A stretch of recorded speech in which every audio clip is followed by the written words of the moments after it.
나의 사랑, 나의 어여쁜 자야, 일어나서 함께 가자. 2021년 교회 표어입니다. 이번 주 화가다 말씀 창세기 28장 4절. 창입발사 아하, 아브라함에게 허락하신 복을 내게 주시되 너와 함께 내 자손에게도 주사, 하나님이 아브라함에게 주신 땅 곧 내가 거류하는 땅을 내가 차지하게 하시기를 원하노라. 이삭의 가정은 사랑하지만 서로 상처를 주고받는 가정이었습니다. 아내와 둘째 아들이 아버지를 속이고, 아버지는 둘째를 인정하지 않고 어머니는 첫째를 인정하지 않고, 서로가 서로에게 상처를 주는 그 상처를 통해 이삭은 잊어버렸던 하나님의 약속을 다시 기억하게 됩니다. 때로는 고난, 때로는 상처가 우리로 하여금 하나님의 약속을 기억하게 하시는 하나님의 사인입니다. 하나님의 사인을 알아볼 수 있는 지혜와 영적인 민감함이 있기를 축복합니다. 오늘 우리에게 주신 여호와 하나님의 말씀 출애굽기 26장 15절로 37절까지 말씀입니다. 출애굽기 26장 15절로 37절 말씀. 오늘은 말씀을 전체 읽지 않고 15절, 19절, 그리고 29절 이렇게만 읽겠습니다.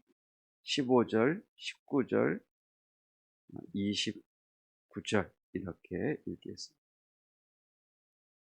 출애굽기 26장 15절부터는 널판에 대한 말씀입니다. 어제도 말씀드렸던 것처럼 하나님의 성전은 성막, 천막으로 지어졌다고 그랬지요. 그래서 동쪽으로 난 문을 통해 들어가면 제일 먼저 번제단을 만나게 되고, 다음으로 물두멍을 만나게 됩니다. 그 다음에 이제 조각목으로 세운 성소와 지성소가 있는 건물을 만나게 됩니다. 그러니까 널판이라고 하는 것은 나무판으로 만든 벽, 이렇게 생각하시면 되겠습니다. 그러니까 우리 교회가 성소와 지성소를 함께 가지고 있는 공간이라고 한다면, 어제는 그 공간을 덮는 덮개였었고 오늘은 벽, 그래서 이동을 해야 되니까 돌벽이나 어떤 이런 흙벽으로 만들지 못하고 널판들을 이렇게 여러 개의 널판들을 세우는 것으로 성소를 세웠습니다. 그래서 벽, 이렇게 생각을 하시면 되겠습니다. 너는 조각목으로 성막을 위하여 널판을 만들어 세워라. 15절 말씀이었죠. 널판으로 조각목으로 널판을 만들어 세워라, 이렇게 말씀하십니다. 자, 그러면 들어가는 입구 쪽은 아무래도 널판이 다른 쪽보다는 작겠지요, 개수가. 그리고 성소와 지성소가 직사각형, 그러니까 쭉 길고 가로가 더 폭이 좁으니까 서쪽과 남쪽과 북쪽은 개수가 더 많겠고, 뒷면, 그러니까 서쪽은 상대적으로 더 작겠고, 또 입구 쪽은 널판이 들어가지 않고 들어갔다 나왔다 해야 되니까 널판이 더 많이 안 들어가겠죠. 그러니까 그렇게 생각을 가지시고 오늘 말씀을 읽으면 개수가 차이가 있다는 것을 아시게 될 겁니다. 조각목으로 널판을 만들어 세워라. 조각목으로 성소, 지성소의 벽을 만들어라 라는 말씀입니다. 19절에는 조각목으로 널판을 만들고 나면 이제 세워야 되지 않습니까? 그 세울 때에 아래에 무엇을 두라고 하시는지, 스무 널판 아래에 은받침 40개를 만들지니 이쪽 널판 아래에도 두 촉을 위하여 두 받침을 만들고 저쪽 널판 아래에도 그 두 촉을 위하여 두 받침을 만들지며 한 널판에 두 개의 은받침씩, 그러니까 널판이 20개라면 은받침은 40개를 만들어라. 자, 지금 조각목으로 널판을 만들었습니다. 개수가 있습니다. 그리고 그 널판을 세울 때에 그 아래에 무엇을 두어라? 은받침. 네, 은받침. 그냥 받침이 아니고 은받침입니다. 은받침을 두어라 라고 말씀하십니다.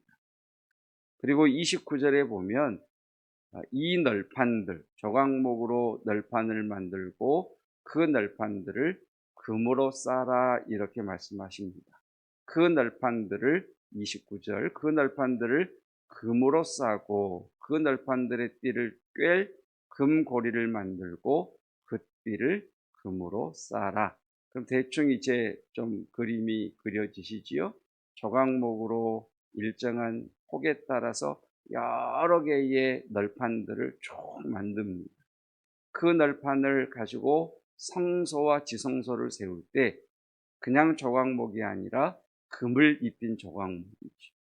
그래서 이동을 해서 성막을 세울 때에 그 널판들을 서로 연결해서 성소와 지성소 공간을 만드는데 광야이기도 하고 때로는 사막 지형이기도 하고 또 고르지도 못할 수도 있고 하니까 반드시 그 널판 아래에는 무엇을 두어라?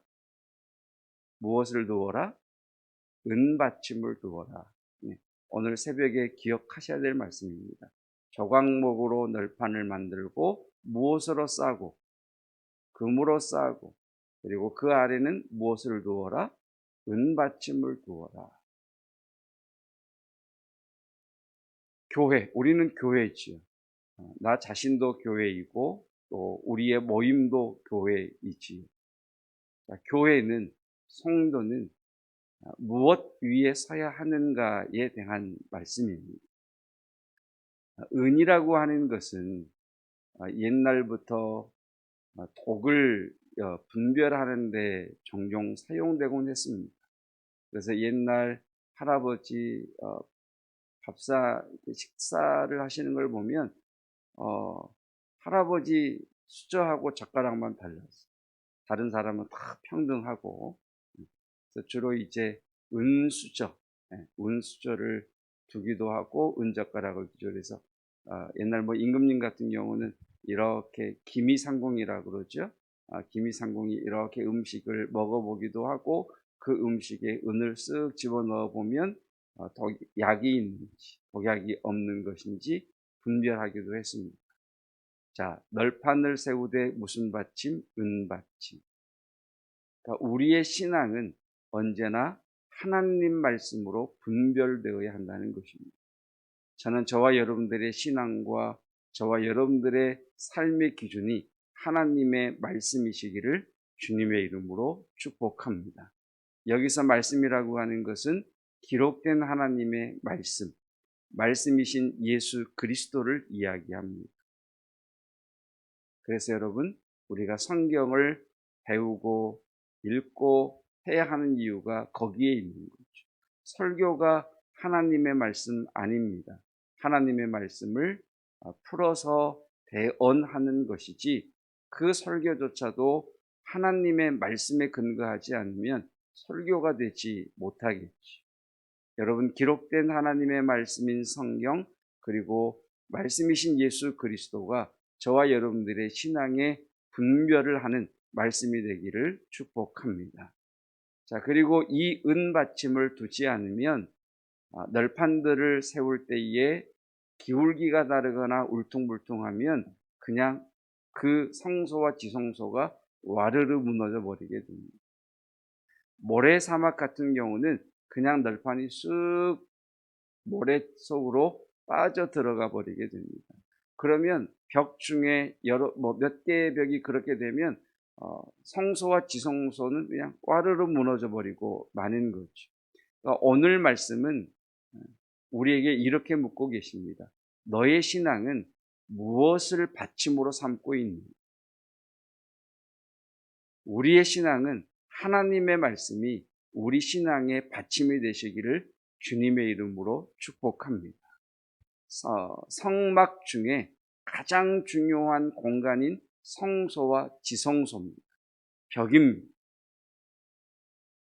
그러니까 직분자인 우리에게, 특별히 하나님 앞에 직분을 받은 우리에게 하나님께서는 동일하게 질문을 하고 계십니다. 너의 신앙의 받침은 하나님의 말씀입니다. 하나님의 말씀이 내 신앙의 받침인가를 우리에게 묻고 계시는 겁니다.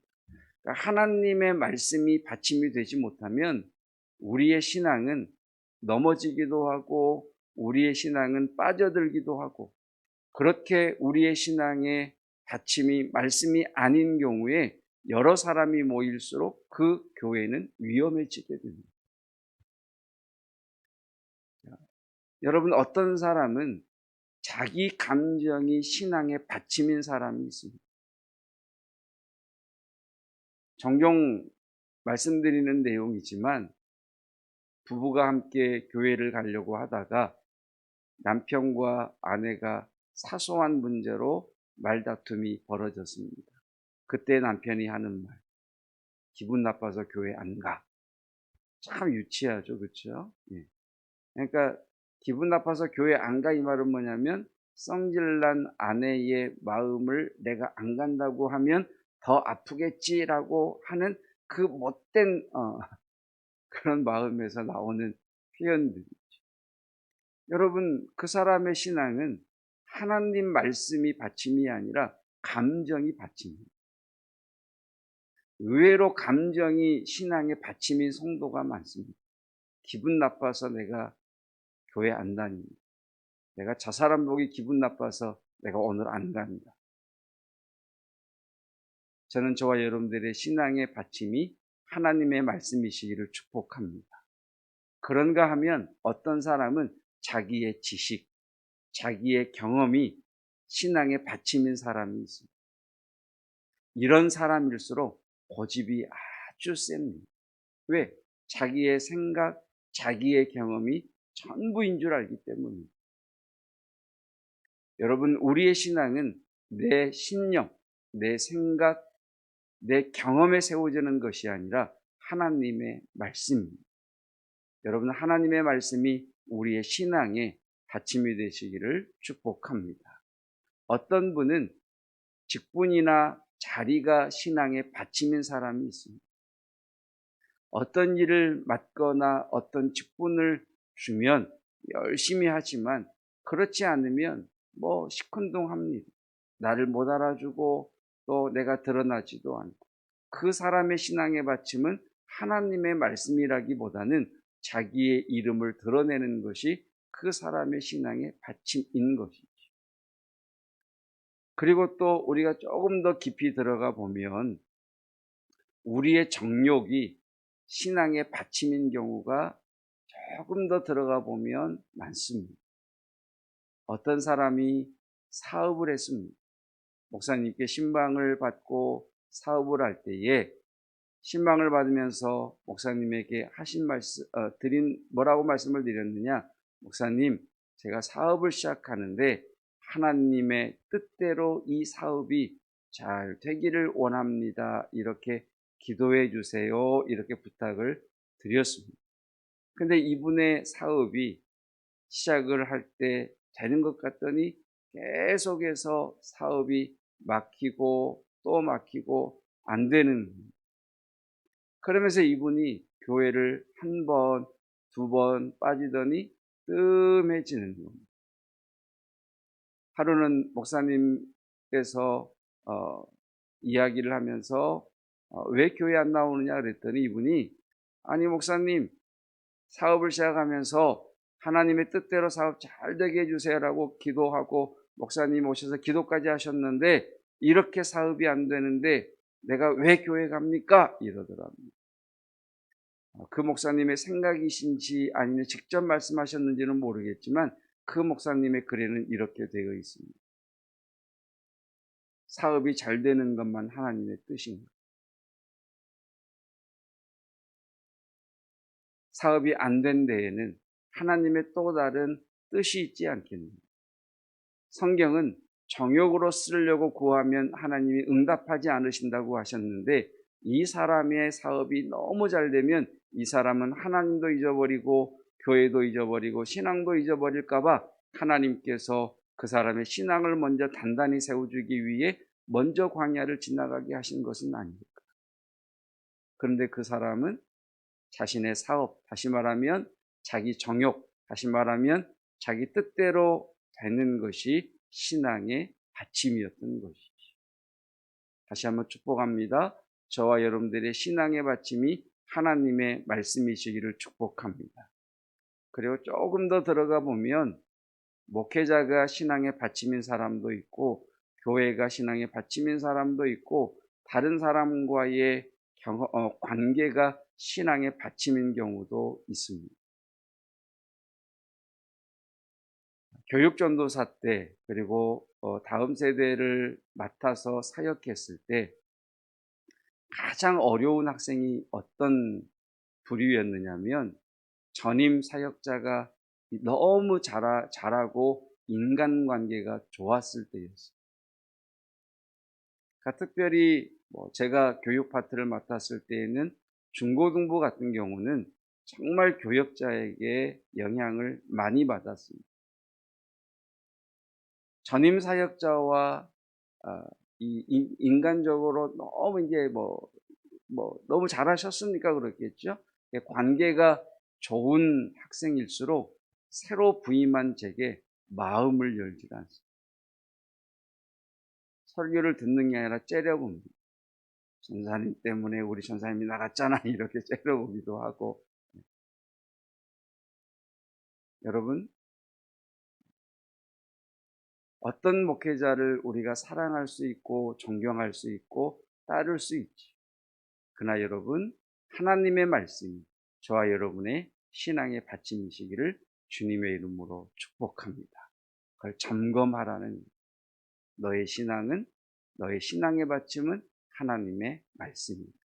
하나님의 말씀에 깊이 뿌리를 내리시고 하나님의 말씀으로 무장하시고 하나님의 말씀으로 분별할 줄 아는 하나님의 말씀의 사람들 되시기를 축복합니다. 마지막 결론입니다. 교회도 하나님의 말씀이 받침이 되어야 합니다. 어떤 사람은 하나님의 말씀의 받침, 어떤 사람은 감정의 받침, 어떤 사람은 자기 생각의 받침에, 이렇게 교회 구성원들, 특별히 직분을 맡은 사람들이 그렇게 신앙의 받침이 각기 다르다면 널판은 서 있을 수가 없겠죠. 벽이 무너지면 결국 무너져 버리게 되는 것이죠. 저와 여러분들이 섬기는 교회, 하나님의 말씀이 그 교회의 받침이시기를. 그래서 우리 주님께서 베드로에게 말씀하셨던 것처럼 음부의 권세가 하나님의 말씀 위에 선 교회를 이기지 못하리라 라고 하신 말씀이 이루어지시기를 축복합니다. 기도하겠습니다.